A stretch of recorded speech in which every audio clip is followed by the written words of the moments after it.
TikTok is an app that's not really well understood by many people older than Generation Z, those roughly born after 1995, and even within that generation, it's not totally understood. But the social media app is actually huge, with over 1.5 billion registered users. As you'll soon see, the company behind the app is turning to AI for success, and you'll also see that this makes them different from the current generation of social media apps. So who's behind the app, and why is it so popular? It's the #1 non-gaming app on the App Store in the United States, and the #1 social media app on all platforms. In just 2 years, it's come to rival Netflix, YouTube, and Facebook. The company now has 20,000 staff, with offices in the United States, Japan, Europe, Southeast Asia, Brazil, India, and of course China. So what is it? TikTok is a short-form video sharing app. Most people mistakenly think it's only for lip syncing or music performance, but after spending some time with the app, it's really anything people want it to be. From comedy and memes, to stunts, science experiments, and other creative uses. The time limit for content is usually 15 seconds. Okay, so where did this giant come from? TikTok is owned by the Chinese company ByteDance, which was founded in 2012 and is headquartered in Beijing. ByteDance is currently worth $75 billion, making it the most valuable privately held company in the world. Who knew? The founder, Zhang Yiming, was a former Microsoft software engineer and started the company in his 20s. The company ByteDance is like a Chinese version of Facebook with several other popular sites in the region. After releasing an AI-powered news aggregator and a chat app, they would turn to video. In 2016, they launched a short-form Chinese video app called Douyin. It proved to be popular with over 1 million users in a short amount of time. In 2017, they would expand the concept to the world with a new name, TikTok. There was competition though. Another short video platform called Musical.ly was already at the top of the app charts. Founded in 2014, Musical.ly gained a lot of traction after the failure of Vine in 2016. Vine, who gave rise to personalities such as Logan Paul, ultimately failed because Twitter, their parent company at the time, didn't have the money to support the platform. Users migrated from Vine to Musical.ly. ByteDance saw an opportunity and would buy Musical.ly for $1 billion in 2017, eventually merging the two platforms and their associated user base. TikTok now has a monopoly on the micro video app market, and in just 2 years is comparable to the old guard social media websites. In 2019, ByteDance is said to be making a smartphone. The popular app TikTok and their parent company ByteDance, and the youngsters are really into it. What they put together is possibly my favorite name ever for a smartphone. What we're looking at today is the Smartisan Nut Pro 3. It's TikTok, or at least ByteDance's first foray into smartphones. Why are we on 3?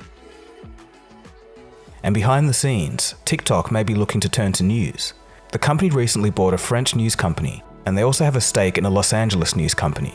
And they tried to buy a major stake in Reddit, but was beat out by Tencent, another Chinese company.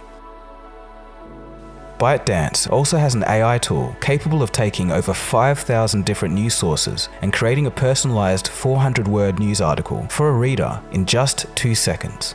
Artificial intelligence is at the core of what these guys do. TikTok uses a powerful AI tool that's more extreme than any other social media network in the West. The app's AI dictates the entire feed.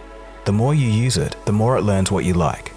Of course, you can follow people, but that's basically it. Either you see stuff from people that you're following, or you just have an AI-powered feed where you can't select the content. It's just a full-screen video that automatically starts playing. If you don't watch an entire video, you'll get less videos of that kind, or vice versa. This is a different approach to Facebook, YouTube, Spotify, and Netflix. On these platforms, AI is merely a tool that's part of the experience. It recommends posts, and the user can choose from there. But TikTok, on the other hand, aggressively dictates what you'll see. As strange as this sounds, having absolutely no choice has been labeled as being integral to the success of TikTok. As a macro business strategy, ByteDance has 2 versions of their TikTok app. One behind China's censored and closed-off internet, and the other one for the rest of the world. Some analysts think that other Western companies should take note of this method. So how does TikTok make money? Well, mainly through ads and the sale of virtual goods like emojis and stickers from influencers to fans. The exchange of virtual goods is made through in-app purchases of a digital currency.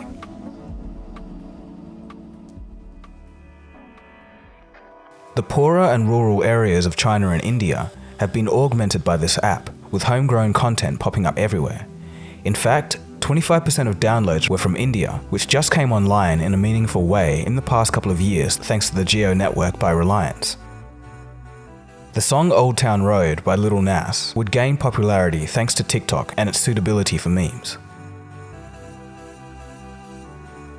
Recently, TikTok had to pay $5.7 million for illegally collecting information of minors, a violation of the Children's Online Privacy Protection Act, or COPPA, the very same law that YouTube was fined for and is now struggling with.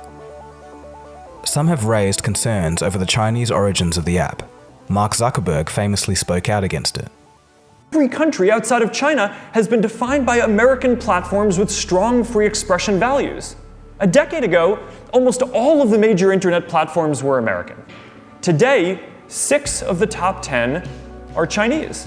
While our services like WhatsApp are used by protesters and activists everywhere due to strong encryption and privacy protections, on TikTok, the Chinese app growing quickly around the world, mentions of these same protests are censored, even here in the US.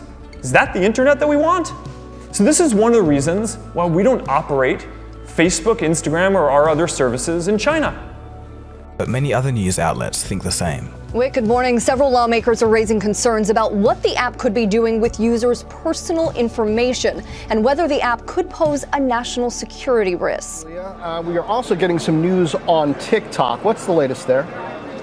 Well, Reuters is reporting that the U.S. government has launched a national security review of TikTok. So Reuters is reporting that there's an investigation here from the Committee on Foreign Investment in the U.S. Now, we've reached out to TikTok. We haven't heard back yet. TikTok has a lot of information and data on its users, but they've said that they operate totally separately from China and that Chinese ownership when it comes to things like censorship. So we'll see what this yields. Back over to you. Yeah. India briefly banned the app, saying that it was causing, quote, cultural degradation among the youth. The ban was soon overturned, however.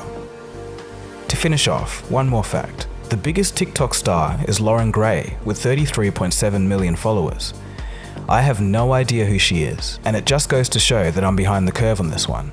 And that's a bit of a theme. Nobody really knows what's going on with TikTok. At first, I had no idea what was going on with TikTok. I couldn't understand why the kids loved it, but I'd say good on them for enjoying it. More power to them. But then I did download the app and try it out for an hour, and the AI really works. You do end up with a feed that entertains you, and I think the AI-driven approach works well for short-form content. ByteDance may be onto something here. But the question should be asked, is this app meaningful? Realistically, in 15 seconds, what value could be given to the user other than a quick laugh? I think it's an important question for longevity. Though on the other hand, it seems like ByteDance is building an empire among the young that pretty much no one is looking out for. After all, they're the most valuable private company in the world and have over 1.5 billion downloads of their flagship app. So they must be doing something right. It's going to be interesting to see how this all turns out. So what do you guys think? Did you know all of these things about TikTok, or has this seemingly come out of nowhere for you? Do you think the app is a stupid idea, or just a harmless bit of fun? Or are you worried about the Chinese influence of the app? Next week, we'll be checking out the pioneers of artificial intelligence. Who are the people that first imagined that computers could think, and who are the people who are pioneering our future? It's the 5th episode of the New Thinking series based on my book. If you want to see more videos like that, or anything about science, technology, business and history, definitely subscribe so you don't miss future videos. Don't forget to check out the podcast, follow me on Instagram and Twitter. Alright, this has been Dagogo, and you've been watching Cold Fusion. Thanks for watching, and I'll catch you again soon for the next video. Cheers guys. Have a good one. Cold Fusion. It's new thinking.